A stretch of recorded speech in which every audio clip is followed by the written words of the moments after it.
أثبت كيان إسرائيلي دخيل تفوقا عسكريا في مواجهة ضعف أفقد العرب أعز ما يملكون ماديا ومعنويا. بنهايتها ملك الجواري وملك الحريم بيعمل ايه؟ هيسقط ملك الجواري اللي كان بيقول السنة 7 Jun tahun 1967 adalah hari untuk memperingati peristiwa Perang 6 Hari. Ia adalah perang yang berlangsung dari 5 Jun sehingga 10 Jun. Ia menyaksikan kekalahan negara-negara Arab yang sangat memalukan dalam sejarah sepanjang abad. Arab memberi nama perang ini sebagai Naksah. Negara haram Israel sudah merasakan tidak selesa dengan Mesir dan Syria yang sudah melakukan persediaan kelengkapan senjata dan tentera dengan bantuan Soviet untuk menentang penjajahan Israel di sempadan Syria dan Jordan. Mesir mengambil keputusan untuk mengerahkan tentera-tentera PBB untuk keluar dari Sinai dan dalam masa yang sama mengarahkan tenteranya untuk bersiap sedia berperang dari sana. Israel menerima perkara ini sebagai isyarat pengisytiharaan perang dari Mesir. Kesan dari perkara tersebut, Israel memulakan persediaan mereka untuk mengalahkan negara-negara jirannya dengan kekuatan ketenteraan yang lebih terkehadapan jika dibandingkan dengan musuh-musuhnya. Pada awal Jun, intelijen Soviet memberitahu kepada Mesir bahawa Israel telah pun memulakan serangan mereka dengan kekuatan sebanyak 11 brigade di sempadan Syria. Oleh itu, Mesir mengumumkan kesediaan mereka berperang ke atas Israel untuk membantu Syria. Negara-negara Arab yang berhadapan secara langsung melawan rejim Zionis adalah Mesir, Syria dan Jordan. Manakala negara-negara Arab yang berhadapan dengan rejim Zionis tetapi tidak secara langsung, mereka adalah Saudi, Sudan, Iraq, Algeria, Libya dan Tunis.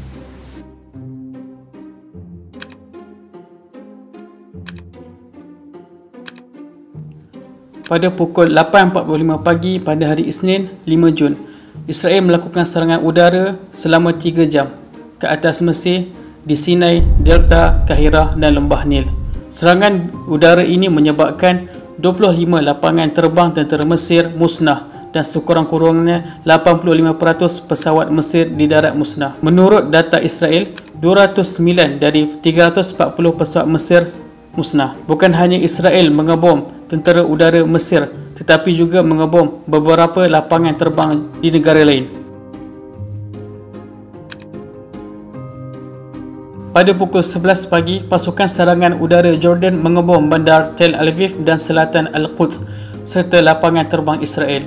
Selepas serangan udara Zionis dilakukan di Mesir, mereka beralih pula ke lapangan terbang Jordan, lalu menghancurkan pesawat-pesawat udara. Kesan dari serangan itu, ia menyebabkan kerajaan Jordan menjadi negara tanpa mempunyai kekuatan tentera udara. Sementara pasukan Israel melancarkan serangan ke atas tebing barat dan mengambil alih Al-Quds Barat dan Jenin.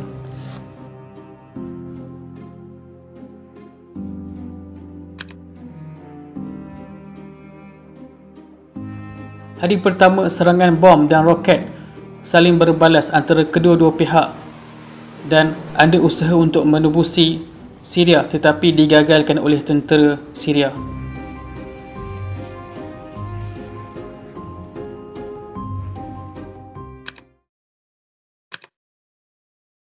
Hari kedua, pada 6 Jun, Al-Arish jatuh dan ia membuka peluang kepada Israel menumpukan pertahanan mereka dari arah tersebut. Israel mengumumkan bahawa unit-unit pasukan tenteranya telah tiba di terusan Suez. Ia menyebabkan tentera Mesir berasa panik. Pada petang hari tersebut, Israel berjaya menguasai Gaza dan Khan Yunis yang pada ketika itu ia di bawah pemerintahan Mesir. Pada jam 5 petang, Parlimen Tentera Tertinggi Angkatan Mesir Abdul Hakim Amir mengeluarkan arahan agar semua pasukan tentera di Sinai di barat terusan Suez menarik diri. Arahan ini dilaksanakan secara bertahap pada hari-hari berikutnya. Arahan ini memberikan kesan negatif terhadap semangat tentera Mesir yang masih berjuang dalam peperangan. Berlaku pertempuran sengit bagi kedua-dua pihak di seluruh tebing barat. Akhirnya, Nablus jatuh di bawah tangan Israel dan pasukan tentera Israel mula menuju ke arah Sungai Jordan. Ketika itu, sebahagian mereka sedang bertempur di sekitar Al-Quds Timur.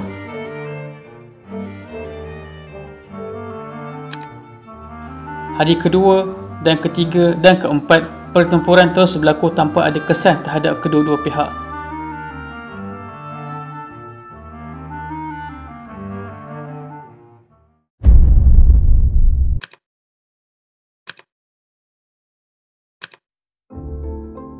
Pada waktu pagi di Kota Sinai, pasukan Mesir terpaksa menghadapi 3 kumpulan operasi serangan tentera Israel, dan pada hari ini jugalah di mana operasi pasukan tentera hadapan Mesir terpaksa menghentikan serangan mereka di Jordan.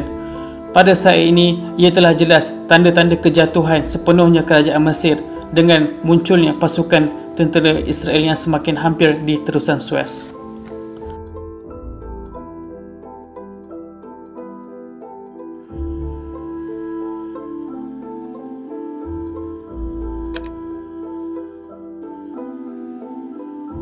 Pasukan Israel berjaya menjajah Baitul Maqdis Timur dan tiba pada pukul 10 pagi ke tembok Al-Buraq, kemudian mengambil alih kota itu sepenuhnya pada waktu petang.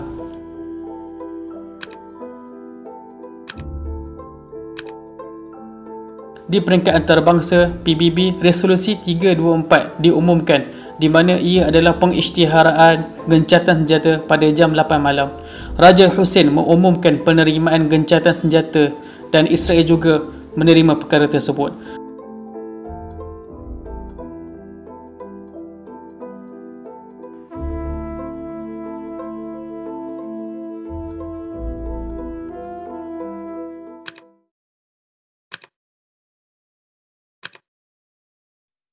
Setelah tentera Israel tiba di terusan Suez, pihak pertahanan Mesir melakukan persediaan untuk mempertahankan Kahirah dan jalan masuk melalui Suez dan Ismailia. Ketika itu berlaku perbincangan pihak Soviet dan Presiden Abdel Nasser berkaitan gencatan senjata. Malangnya, pihak Mesir telah menerima gencatan senjata, maka runtuhlah barisan pertahanan Mesir yang telah terbentuk di sebelah timur terusan Suez. Maka bermulalah semua barisan pertahanan di Sinai menarik diri dalam peperangan.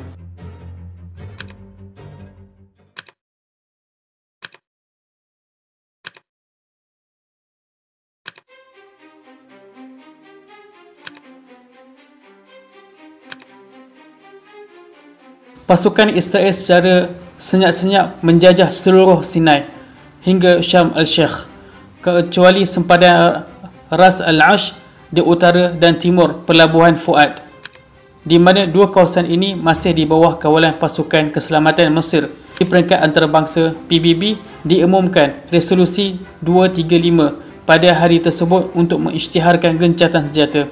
Sementara Presiden Mesir Jamal Abdel Nasser mengumumkan penyingkirannya sebagai Presiden Mesir disebabkan kekalahan beliau yang memalukan.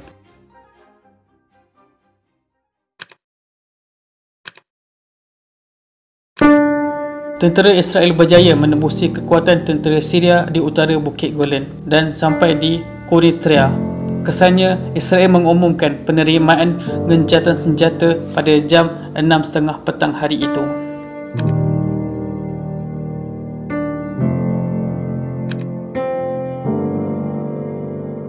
Perang terhenti pada 10 Jun dan PBB pada resolusi keselamatan 236 yang dikeluarkan pada jam 4.30 petang mesti dihentikan setiap serangan dari mana-mana pihak selepas tarikh 10 Jun.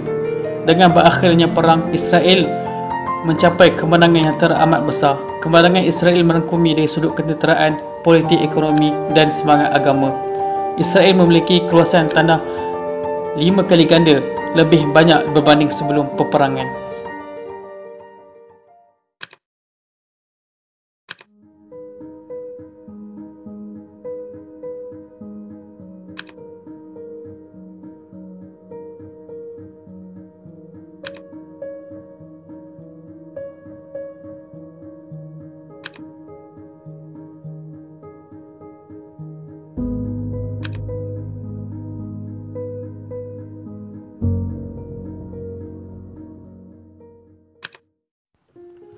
Ini adalah kekalahan yang memalukan, bukan sahaja kepada bangsa Arab tetapi juga kepada umat Islam.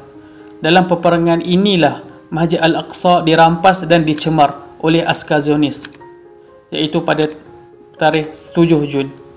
Gaza yang asalnya di bawah kerajaan Mesir sehingga kini di bawah penjajahan Israel. Rakyatnya dikepung dan menderita disebabkan sekatan penjajah Zionis yang zalim. Tebing barat yang asalnya di bawah kerajaan Jordan sehingga sekarang ia di bawah jajahan Israel. Rakyatnya ditangkap setiap hari, ditembak, dimalukan, rumah mereka dirobohkan.